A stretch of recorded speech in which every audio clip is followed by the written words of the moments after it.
नमस्कार, आपके साथ मैं हूं दीपशिखा भारद्वाज और आप देख रहे हैं हमारे चैनल का डिजिटल लाइव। कर्मचारियों को इंतजार है 8वें वेतन आयोग की सिफारिशों के सामने आने का और उसके बाद उन्हें कितना फायदा होगा या फिर इस बार कहीं कोई उन्हें झटका ना लगे इस चीज का भी।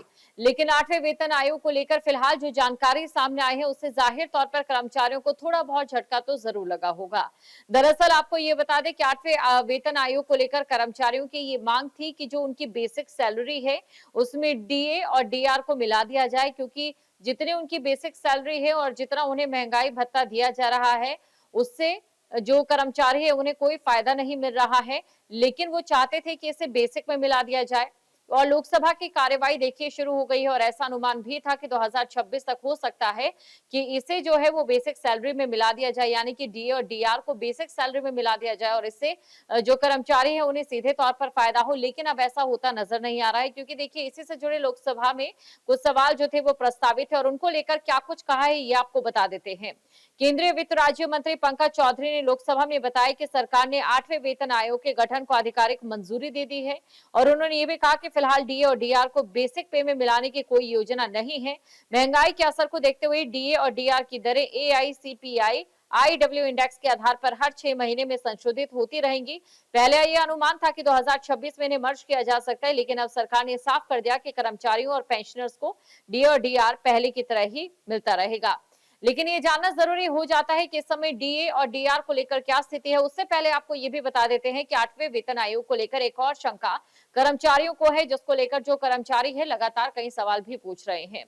सबसे पहली बात ये हम सभी जानते हैं कि जब 7वां वेतन आयोग बना था और उसके बाद 7वें वेतन आयोग की जो रिपोर्ट थी या सिफारिशें थी उन्हें लागू होने में एक लंबा वक्त लग गया था। हालांकि अभी की अगर हम बात करें तो लगभग 1.5 साल का समय जो है 8वें वेतन आयोग की सिफारिशों को लागू होने में लग सकता है। और 8वें वेतन आयोग की सिफारिशें क्या रहती है ये भी देखने वाली बात रहेगी। आपको ये जानकारी दे दे, देखिए हर 10 साल में जो कर्मचारियों की आप कह सकते हैं जो सैलरी है उसे रिवाइज किया जाता है और उसी आधार पर जो पेंशनर्स हैं उन्हें भी कहीं ना कहीं फायदा मिलता नजर आता है। लेकिन 7वें वेतन आयोग में जो सिफारिशें हैं वो काफी लेट समय तक चलती रही और लागू होने में उन्हें एक लंबा वक्त लग गया था।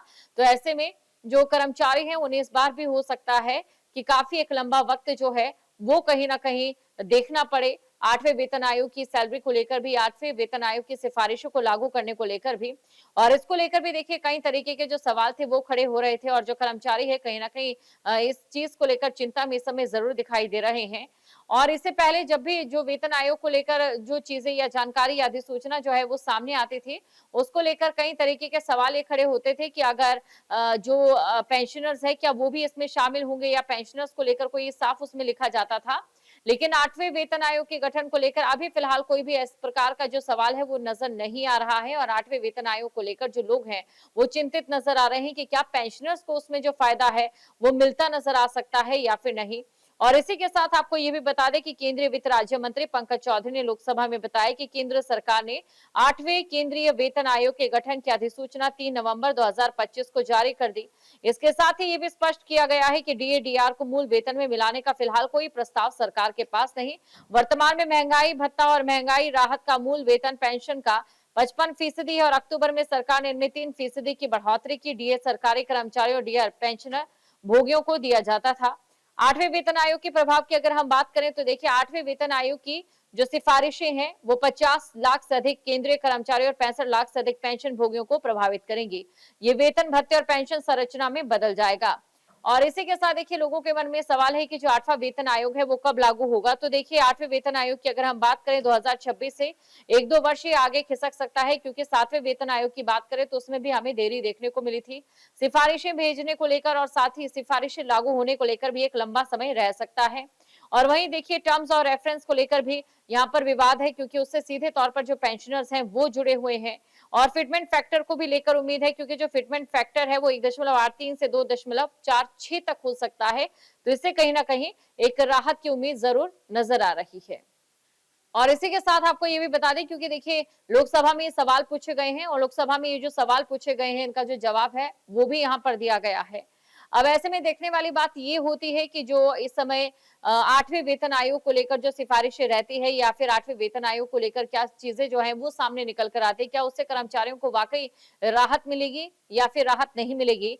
दरअसल अगर डीए और डीआर को बेसिक सैलरी में मिला दिया जाता है तो इससे कर्मचारियों को सीधा फायदा होगा, क्योंकि बेसिक सैलरी के आधार पर ही जो कर्मचारी हैं उन्हें कई और चीजें भी मिलती हैं।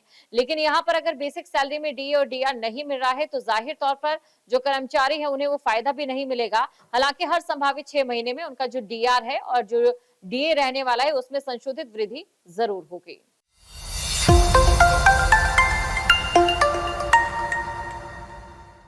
जहाँ भक्ति है हर शब्द में, कथाओं में छुपे हैं दिव्य रहस्य और ज्योतिष देता है जीवन को दिशा। धर्म से जुड़ी हर बातों को जानने के लिए हमारे चैनल स्तुति को सब्सक्राइब करें। चैनल पर जाने के लिए इस लिंक पर क्लिक करें।